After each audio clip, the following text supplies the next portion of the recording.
Neste ano de 2020, o Brasil comemora os 120 anos de nascimento de Gilberto Freire, né? E para marcar esta data, a Companhia Editora de Pernambuco, a CEP, está lançando um livro, na verdade uma reedição, uma segunda edição, de um livro de Mário Hélio, intitulado O Brasil de Gilberto Freire, uma introdução à leitura de sua obra, né? O livro foi publicado, como já falamos, em 2000 e vai ter agora uma nova edição, de alguma maneira uma edição bastante luxuosa, com desenhos, com pinturas de José Cláudio, certo? E que marca esses 120 anos de nascimento de Gilberto Freire. Estamos aqui no Circuito Cultural Digital de Pernambuco para falar com Mário Hélio. Esse é um projeto que tem a curadoria da Fundação Gilberto Freire, né, no nome de Jamile Barbosa, e eu faria uma pergunta inicial a Mário Hélio, que é o seguinte: nesses últimos 20 anos, alguns livros que dão uma visão panorâmica da obra de Gilberto Freire foram publicados. Da Maria Lúcia Palares Buch, lançou Um Vitoriano nos Trópicos. Junto com seu marido, o Peter Buch, ela lançou Repensando os Trópicos, não é? Nos anos 80 saiu um livro de Vamiré Chacon, uma biografia intelectual de Gilberto Freire. Saiu ainda a biografia dos uruguaios, não é? Intitulado Gilberto Freire, uma biografia cultural, do Larreta e o Guilherme Giussi, certo? E a minha pergunta é: o que é que o seu livro, o que é que este volume, publicado há 20 anos, certo, sendo reeditado agora, traz contribui, acrescenta para esses livros todos que já foram publicados sobre Gilberto, claro, cada um com perspectivas diferentes, certo? Mais um livro sobre Gilberto, dando essa panorâmica da obra de Gilberto. A resposta é bastante simples. De todos esses que você citou e de outros que você poderia citar, não somente de livros, mas também teses, dissertações, Gilberto Freire, depois de sofrer todo um preconceito acadêmico que durou muito tempo, e ele se ressentia muito disso e comentava isso como se houvesse uma espécie de boicote à obra dele, né? Pelo menos na academia brasileira, nos meios acadêmicos brasileiros. A partir do centenário, sobretudo, houve uma verdadeira avalanche, né, de novas contribuições, de novos estudos, alguns deles bastante sérios, você citou alguns desses, que são leituras originais de Gilberto, interpretações novas. Ele especialmente gostava das interpretações estrangeiras, né? E no caso do Peter e da mulher dele, embora ela seja brasileira, são interpretações distanciadas, assim, com equidistância e com um nível de isenção e de imaginação sociológica e histórica, como certamente Gilberto gostaria de ler esses trabalhos. No caso desse livro que eu escrevi já há bastante tempo, primeiro é importante explicar o contexto do livro. O livro é diferente desses outros porque é muito mais modesto que eles, no sentido de que trata de apresentar Gilberto Freire a um público muito jovem, a um público que nunca tenha lido Gilberto Freire, sequer saiba quem é Gilberto Freire. Então, há esse cuidado de ser absolutamente primário, absolutamente básico em relação a Gilberto, tentando traduzir o pensamento dele, que, como você sabe bem, é muito complexo, é bastante labiríntico, muito rico, exatamente labiríntico, barroco pela riqueza, não necessariamente pela dificuldade de linguagem, muito pelo contrário, mas pela multiplicidade de caminhos, né? Então, o que difere, antes de tudo, é a abordagem. É uma abordagem que se preocupa muito mais de traduzir, de trocar em miúdos essa obra.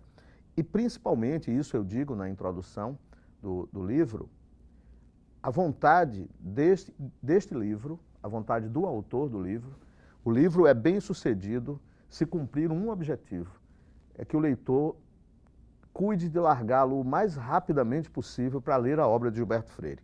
Eu penso que este é o grande objetivo deste livro, é apresentar Gilberto Freire de uma maneira nova, no sentido de ser para novos, fazendo com que o público jovem, sobretudo o que tenha pelo menos a idade que tinha Gilberto Freire quando começou a sua trajetória intelectual. Gilberto Freire começa já a escrever no Diário de Pernambuco, basicamente com 18 anos de idade, e até já escrevia antes.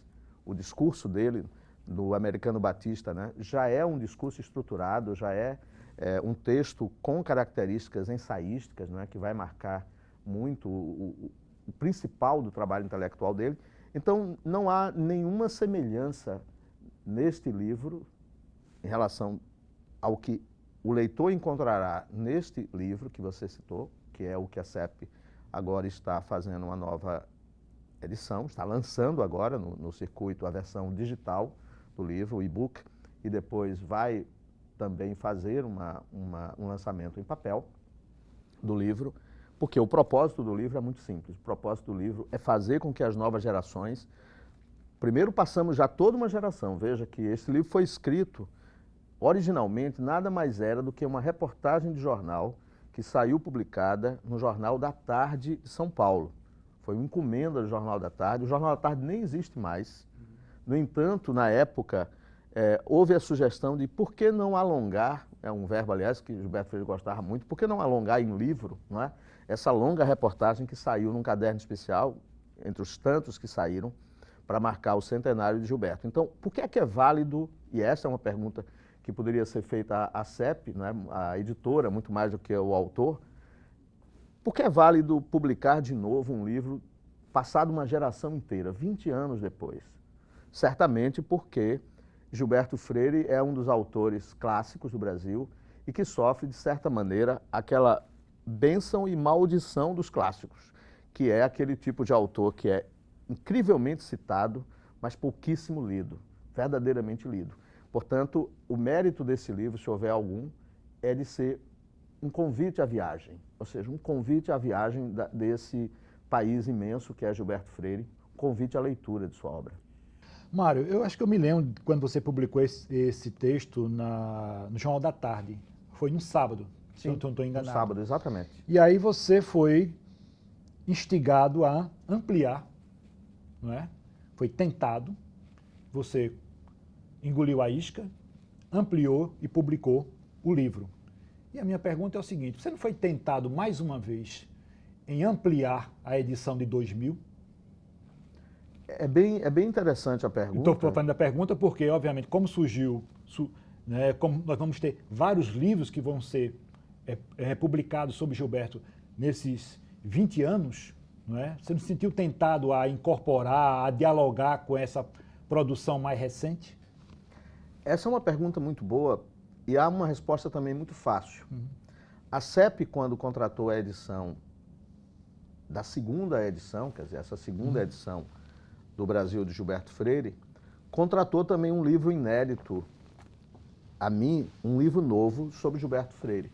Então, exatamente porque eu ia escrever um novo livro, ou tinha, na verdade, já iniciado um novo livro sobre Gilberto Freire, com uma outra abordagem, inclusive bem mais acadêmica, porque esse livro, obviamente, é uma reportagem, tem um estilo de reportagem, a linguagem é fácil, né? Porque o propósito é mesmo tornar acessível ao público leigo, ao público não iniciado. Esse outro livro não. Então, exatamente porque eu estava escrevendo um livro completamente novo, eu não achei que era necessário usar um recurso que, aliás, o próprio Gilberto Freire usava muito, que era retomar um livro antigo, ou um livro de uma edição anterior, e não somente agregar novos prefácios. Eu sequer escrevi um texto novo para abrir esse livro, né? Fiz uma ou outra correção, uma ou outra atualização, adequação de alguma bibliografia, mas nada de atualização. A única coisa que, de fato, é uma leitura nova no livro é o prefácio, que inicialmente era de Edson Nery da Fonseca, que hoje um trecho desse prefácio está aproveitado na quarta capa, nas orelhas, né, do livro. E aí a CEP terminou publicando um texto como prefácio de uma professora de filosofia da Universidade Federal do Rio Grande do Sul, uma austríaca, aliás, amiga do Luiz Costa Lima. Foi o Luiz Costa Lima a pessoa que pela primeira vez me falou dessa professora, exatamente em 2000, quando tinha saído o livro, eu estava indo morar na Espanha, mas antes conversei, tive uma longa conversa com o Luiz, e quando eu perguntei a ele sobre a nova crítica brasileira, perguntei quem são os novos críticos de qualidade, e ele havia citado justamente essa professora que eu não conhecia. E por que é que eu estou citando Katrin Rosenfield, que é quem faz o prefácio dessa nova edição? Porque aconteceu uma coisa absolutamente extraordinária no caso. Eu não a conhecia, acabei de dizer, mas um dia recebo lá, o livro saiu, a primeira edição pela Comunigraf, recebo da editora a cópia de uma resenha que havia saído no jornal Zero Hora de Porto Alegre, justamente dessa professora gaúcha, que eu só fui conhecer 4 anos depois. Aliás, fui a Porto Alegre, basicamente, conhecê-la num congresso, né, que houve lá. Eu tinha muita curiosidade de conversar com aquela pessoa que espontaneamente tinha escrito uma resenha sobre o livro num jornal gaúcho. E de que maneira? Ela conta que estava num congresso no Recife, um congresso acadêmico, e naquele momento que você vai ao aeroporto, vai à livraria do aeroporto e ficou procurando um livro, comprou justamente esse livro. E ela já se interessava muito por Gilberto Freire porque havia, na visão dela, uma relação de Gilberto Freire com o autor brasileiro que ela mais admira, tanto que aprendeu português. Veja, parece uma coisa pitoresca, mas ela, cuja língua original é o alemão e francês, é de Salzburgo, ela aprendeu o português lendo Guimarães Rosa, lendo Grande Sertão Veredas, né? E depois escreveu vários ensaios sobre João Guimarães Rosa, e encontrava muios contatos, né? Pontos de contato entre Gilberto e Rosa. Então, é por essa razão, pelo fato de estar já com a CEP querer publicar um livro novo, completamente novo, não haveria nem tempo, né, nem interesse de fazer assim de fazer o livro crescer, porque há uma outra coisa importante a dizer sobre um livro que pretende interessar um público jovem. Um livro não pode ser longo, não pode ser grande, não pode ser gordo, né? Um livro fino, um livro mais simples, com tipos graúdos, como é o caso desse, ilustrado, né, tem mais capacidade de atrair um público que normalmente não se interessa do que um livro muito grande, do que um livro, né, ampliado. Eu reli o livro, claro, tive a alegria de não precisar retificá-lo, quer dizer, mesmo tendo em vista essas novas leituras de Gilberto que você citou e outras, né, que poderiam ser citadas, eu creio que, como é uma abordagem de iniciação, uma abordagem, não é, muito explicativa, esclarecedora, não se trata de atualizar um ponto de vista, porque Gilberto também nós sabemos que ele é um autor apaixonante e desperta comentários apaixonados desde sempre. Então, há sempre abordagens que são meio contra ou a favor do que é Gilberto, do que é a obra dele, né? Então, visões apaixonadas e extremas. O livro não tem nenhuma dessas visões, nem é uma apologia a Gilberto, no sentido de uma exaltação, né, admirada, mas também não é nenhum ataque de qualquer tipo. É uma tentativa de dizer ao leitor, e a esse leitor novo, veja que este é um autor fundamental, e o título, inclusive, diz isso. Você não conseguirá compreender bem o seu país se você não se olhar no espelho. E o espelho é Gilberto Freire, que, com sua obra, reflete o que cada um de nós é de um jeito ou de outro. Você falou do espelho, me parece que tem um espelho no seu livro, que percorre o livro do começo ao fim, que é Casa Grande Senzala. Você toca em toda a obra dele e fala dos grandes temas, mas sempre se está voltando para Casa Grande Senzala, né? É como se fosse o ponto forte ali, digamos, o ponto forte que vai amarrar o teu livro, né? Por que essa tentação, já que estamos falando de tentações, por que essa tentação de colocar Casa Grande Senzala como se fosse o macho, digamos, o ponto forte da obra para amarrar todos os demais assuntos e temas que você aborda no seu livro? Esta é uma pergunta muito boa, inclusive porque serve não somente para que eu explique por que essa tentação ou por que essa decisão de sempre voltar à Casa Grande Senzala, ora, é que Gilberto Freire só escreveu uma obra. A única obra que ele escreveu se chamava Casa Grande Senzala. E eu explico, né? Porque como há um equívoco quase sempre de que só há Casa Grande Senzala, ninguém cita outra obra de Gilberto, ninguém cita, obviamente é um exagero, apenas para esclarecer o fato de que é um autor que começa com obra-prima, começa já no auge, com menos de 34 anos de idade, já inicia sua trajetória como autor publicando O Máximo, uma obra original. Então, o que eu digo paradoxalmente é que ele é autor de uma única obra, eu tenho escrito 154, pelo menos, obras, se você considerar os opúsculos, né, se você considerar toda a produção dele, dá mais ou menos isso. Por que é que eu digo isso? Porque Casa Grande Senzala, como nós sabemos, é o prolongamento primeiro de sua dissertação de mestrado, Vida Social no Brasil, nos meados do século XIX. Mas o que é Casa Grande Senzala como obra? É simplesmente a primeira parte de uma obra chamada Introdução à História da Sociedade Patriarcal no Brasil. Isso quer dizer que Sobrados e Mucambos é a continuação de Casa Grande Senzala, que Ordem e Progresso é a continuação de Casa Grande Senzala, e que todos os outros temas que Gilberto Freire aborda já tem como que uma semente desses temas em Casa Grande Senzala. Então, na verdade, foi oportuna a sua pergunta também por um outro aspecto. Eu terminei escrevendo depois, por encomenda de uma editora de São Paulo, a Realizações, ou como os paulistas talvez gostassem de dizer né? Não sei se dizem realmente como nós dizemos, ou se dizem ou Casa Grande e Senzala, né? Não, Casa Grande e Senzala. Ora, a coleção, uma coleção didática, ou paradidática da editora, encomendou a diversos autores uma monografia, um texto inteiramente centrado numa obra clássica. E a mim me coube escrever sobre Casa Grande Senzala. Portanto, mesmo depois do Brasil de Gilberto Freire, acho que a obra Casa Grande Senzala, que deu vários resultados, não é? É a obra para onde você sempre volta, porque é uma espécie de microcosmos, eu acho que não só de toda a obra de Gilberto, mas até de obras como Raiz do Brasil, por exemplo, que é de Sérgio Buarque de Holanda, não é? De outras obras que não são de Gilberto. Então esse retorno era também, a outra razão, era para dar um ponto de unidade a um livro que, como você disse, de forma rápida, toca em quase toda a sua produção, pelo menos a principal.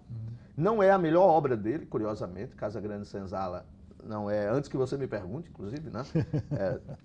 A Sobrados e Mucambos, por exemplo, é uma obra muito mais bem estruturada. Eu tenho um particular gosto por uma obra que, em geral, é um pouco um patinho feio, um pato... Na verdade, não é um patinho, é um pato enorme, que é Ordem e Progresso, né, que é uma obra que termina culminando em Não Jazigos e Covas Rasas, né, que era a obra que ele pensou em escrever e não escreveu. Pelo menos não temos esse texto publicado. Então, Sobrados e Mucambos tem muito mais estrutura, é uma obra mais bem feita. Sim. Não é?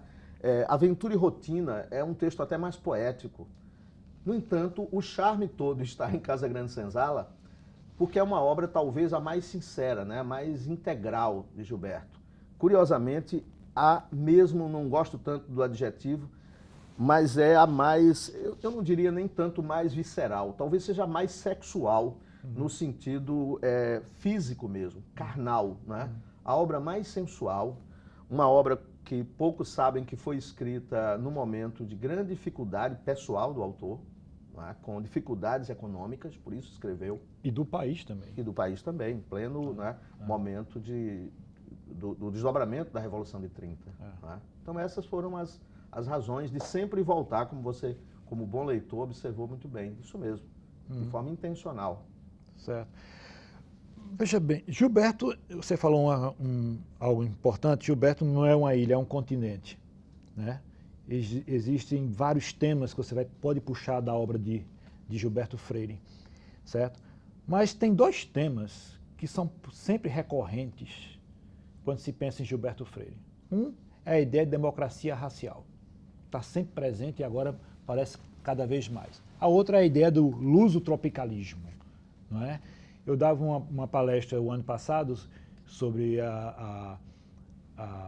como Gilberto Freire leu Camões, e eu observava que o lusotropicalismo de Gilberto se transformou na lusofonia, né? A ideia central é a mesma, certo? E aí eu te pergunto o seguinte, você falou em Aventura e Rotina, que é um dos livros que estão dentro dessa ideia do lusotropicalismo. Como é que você vê a atualidade dessa discussão hoje, certo? Que de alguma maneira está implícito no teu texto, certo?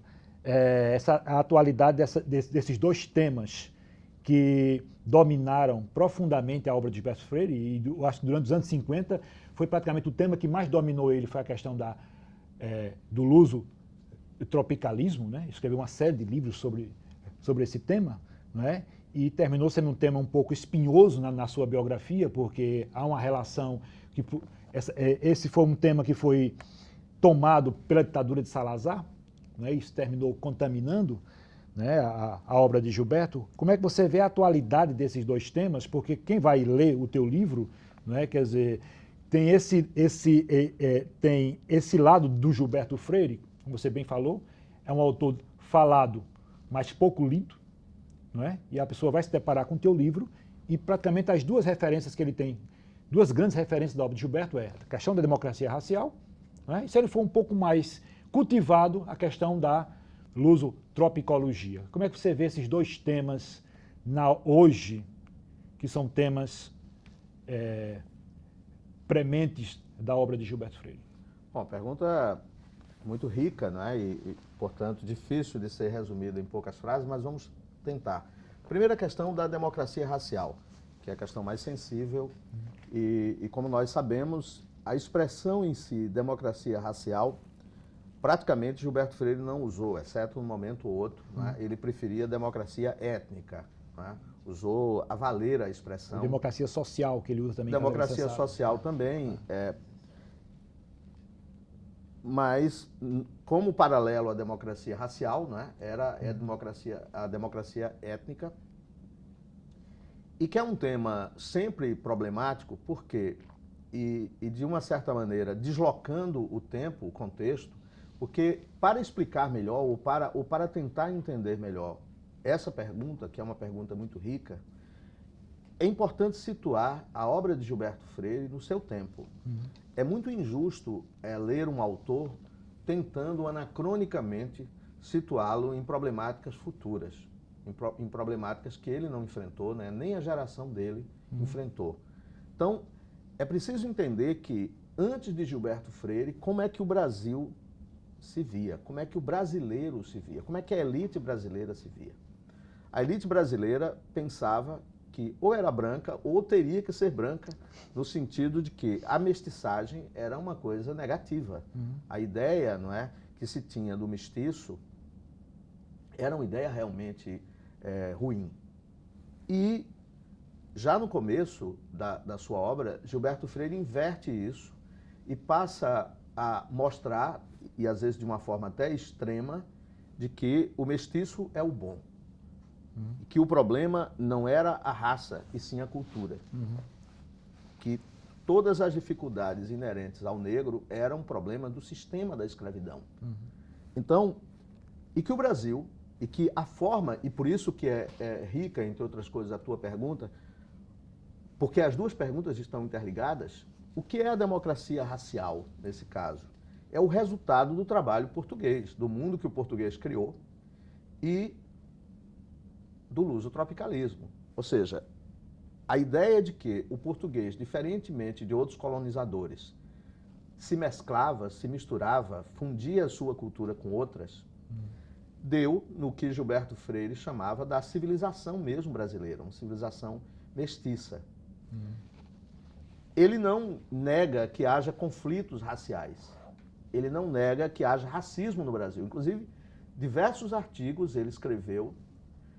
Só na revista O Cruzeiro, por exemplo, na coluna Pessoas, Coisas e Animais, ele escreveu diversos artigos rebatendo a ideia de que ele estivesse defendendo o Brasil como uma democracia racial perfeita. Não. Ele defendia que o Brasil, comparativamente a outras... Aí ele diz, olha, a própria Suíça, usa inclusive a expressão que você acabou de citar, a própria Suíça não é uma democracia social perfeita. E por que é que o Brasil seria uma democracia racial perfeita? Agora, se você compara o Brasil com a África do Sul ou com os Estados Unidos, é inegável que o Brasil, as relações sociais das diversas raças... Ora, no dia desse eu estava citando quem é o poeta, grande poeta do Estado branco, entre aspas, de Santa Catarina. Quem é o grande poeta de Santa Catarina? Cruz de Souza. Que não é branco, que é preto. Quem é o grande escritor brasileiro na prosa brasileira para exportação? É Machado de Assis, que também é preto. Na melhor das hipóteses, mulato, se nós quisermos, não é? Dar a isso um sentido, digamos, menos tão estrito em termos de preto e branco. Então, essa problemática da democracia racial aparece na obra de Gilberto Freire explicando as virtudes da colonização portuguesa. E entro logo no assunto do lusotropicalismo. Ora, vamos logo assumir que Gilberto Freire era admirador de Salazar. Não é? Não há nenhum problema em admitir que ele tinha maior das simpatias por Salazar, não é? Externou isso, externou inclusive a visão de que Salazar fosse um governante íntegro, honrado. Então, agora, é diferente de ser subserviente, não é? À política, à ditadura de Salazar. Aceitou um convite para fazer uma viagem etnográfica, isso que se diz, não é? Em antropologia, que resultou num belo livro como Aventura e Rotina, que há ali, inclusive, exemplos de sugestões de políticas públicas e desse mundo comum. O que ele tentou fazer, na verdade, de certa maneira, é um pouco de utopia, tentando... É um autor, ao mesmo tempo, realista e utópico, no sentido de que, o que é que ele tenta? Tenta encontrar um ponto comum, que é o mundo ibérico, o mundo ibero-americano. Então, os portugueses, posteriores, obviamente, porque viveram, né, a experiência negativa do salazarismo, a academia portuguesa, como a academia brasileira, de maneira geral, vê com muita antipatia a ideia da tese luso-tropical, né, da tropicalidade, digamos, a maneira, essa forma de tentar envolver mundos tão diferentes, não é? Experiências que vão de Angola, Moçambique, Cabo Verde. Então, esta é uma tese polêmica que ele tentou transformar até em ciência, não é? E há um seminário de tropicologia, não é? na Fundação. Então, é um assunto tão discutível como qualquer assunto que possa ser abordado cientificamente, filosoficamente. Resultado do quê? Resultado da preocupação do autor com encontrar na geografia, e mais do que na geografia, mais do que nas diversas experiências, não é, da colonização portuguesa, um ponto de convergência, mas as questões culturais que isso suscita. Então, o lusotropicalismo tem a ver com essa tentativa de criar um mundo comum, ou seja, quem somos nós? Como estamos inseridos? Ora, o mundo anglo-saxão, não é, tem também os seus pontos de convergência. E você foi bem feliz quando se lembrou de Camões, não é, que também tenta essa visão totalizante, claro que da perspectiva portuguesa, da eurocêntrica, e Gilberto tentou criar uma outra perspectiva, ou seja, uma perspectiva do ex-colonizado, digamos, não é? Mas é um ex-colonizado que elogia não tão simploriamente quanto se pensa apenas o colonialismo português. O que ele elogia é o resultado desse colonialismo, que é o Brasil. E a democracia das raças no Brasil, né, o convívio das raças, da mestiçagem, é parte desse elogio, mas também da capacidade do Brasil de fazer aquilo que você conhece tão bem, que é o Brasil que ele define dialeticamente como equilíbrio entre antagonismos. Então, é uma visão de extremos, Casagrande Senzala, Sobrados e Mucambos, Ordem e Progresso, são todos títulos, né, que apontam extremos. E as raças, teoricamente, seriam extremas. Você tem o senhor, o escravo, o preto e o branco, e ele tenta mostrar, não, que a sociedade brasileira não é assim. é muito mais complexa. Então, eu inseriria tanto a questão do lusotropicalismo quanto a questão da democracia das raças, não é? Nesse território mais difuso e complexo, que é um tipo de ciência que nunca foi sistematizada, um tipo de visão de mundo, não é? Que nos tenta aproximar dos portugueses, mas os portugueses não querem se aproximar tanto assim de nós. Nós vamos concluir essa palestra e eu estou lembrando que Raimundo Faoro, pouco antes de morrer, deu uma entrevista na Folha de São Paulo e ele dizia, quando escreveu Os Donos do Poder, que é uma tese oposta à Casa Grande Senzala, porque Gilberto aposta em Casa Grande Senzala, que o Brasil é constituído pelas famílias. Foram as famílias que construíram o Brasil. E Os Donos do Poder diz o contrário, é o Estado que construiu o poder. E ele dizia que morria de medo de se encontrar com Gilberto Freire. Né? E um dia se encontra com Gilberto Freire, e Gilberto Freire disse, você é Raimundo Faoro, né? Ele disse, você escreveu aquele livro, Dono do Poder, né? Foi, gostei muito, mas, meu caro, ou você está certo, ou eu estou certo. Né? E eu sinto dizer, mas quem está certo sou eu. Né? E a minha última pergunta é o seguinte, você acha... O que é que está certo em Gilberto Freire? Quer dizer, Gilberto Freire está certo, a sua leitura, ele acertou mais do que errou quando leu O Brasil, não é? E eu quando falo isso, porque se você vai ler um livro sobre Gilberto, apresentar para os jovens, quer dizer, você está lendo um autor que acertou muito mais do que errou nos seus diagnósticos e prognósticos sobre o país? Eu poderia responder de uma forma mais cínica a pergunta, que é tão mais inteligente que a resposta. Não é uma questão de certo e errado. O Brasil que nós conhecemos é um Brasil, em boa parte, inventado por Gilberto Freire. Diversos dos estereótipos que hoje são reconhecidos, né, mundialmente como estereótipos do Brasil, são invenções de Gilberto Freire. Se este é um Brasil certo, nós não sabemos, porque há muitos Brasis. Aliás, ele tem um livro que o plural de Brasil aparece, e aparece Brasília também. Então, não há dois Brasis como há duas Espanhas, de um clichê. Há vários Brasis. Então, o que é certo em Gilberto Freire? A pluralidade, sem dúvida. E o que é errado? Para não fugir, né, não parecer que estou fugindo da sua pergunta, que é tão provocativa, que é tão instigante. É que o que está errado nele talvez seja a visão demasiadamente generosa da realidade brasileira. Não é? De imaginar um convívio muito doce, quando ele usa, acho que é mais grave a questão da doçura das relações tão violentas, não é? Que é uma relação de escravidão, do que e até confraternização, ele usa o termo, né? Do que propriamente falar de democracia. Porque democracia é o que, finalmente? Não é? Tem mais de um sentido a democracia, e você pode entender a democracia entre as raças de diversas maneiras também. Sabemos que numa sociedade ainda muito por construir, como a sociedade brasileira, uma parte do Brasil é inventada por Gilberto Freire. Então, eu não creio que haja um Brasil certo e um Brasil errado. Há vários Brasis, e vários desses Brasis estão em Sobrados e Mucambos, a versão urbana, estão em ordem e progresso. Aliás, nessa expressão, inclusive, não é? Nós vivemos o tempo todo um certo gosto pelo autoritarismo. E isso vem do quê? Vem da nossa mania da ordem. Governantes messiânicos, ele fala isso em Casa Grande Senzala, denuncia, né?